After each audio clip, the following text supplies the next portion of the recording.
A book that's almost 90 years and still valid today should really be worth reading.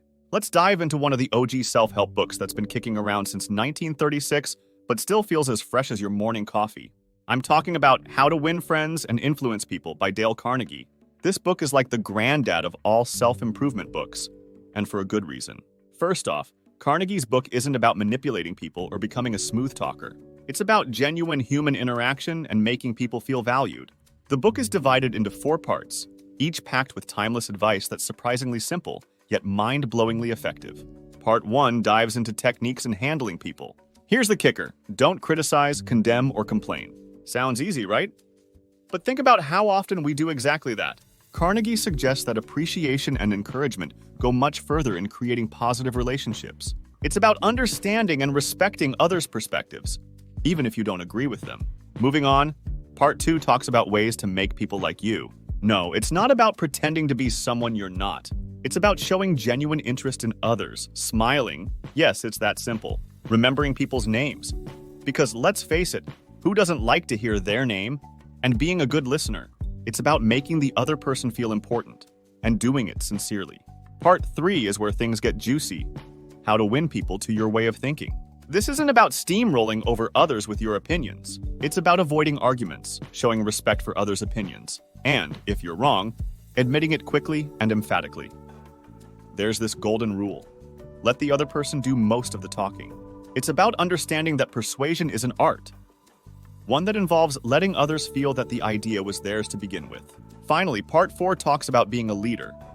How to change people without giving offense or arousing resentment. This part is gold. It's about calling attention to people's mistakes indirectly, talking about your own mistakes before criticizing the other person, and praising every improvement. It's about making the other person happy about doing what you suggest. Basically, it's Leadership 101 without coming off as a dictator.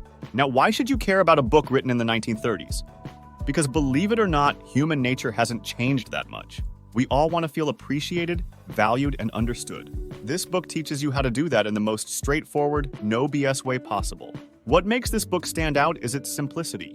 It's all about basic, actionable advice that anyone can apply in their daily interactions. Whether you're looking to improve your personal relationships, enhance your career, or just get along better with people. Carnegie's advice is as relevant today as it was nearly a century ago. Some might argue that the book feels a bit dated in parts, or that it oversimplifies complex human relationships. And sure, not every piece of advice will work in every situation. But the core principles, they're solid.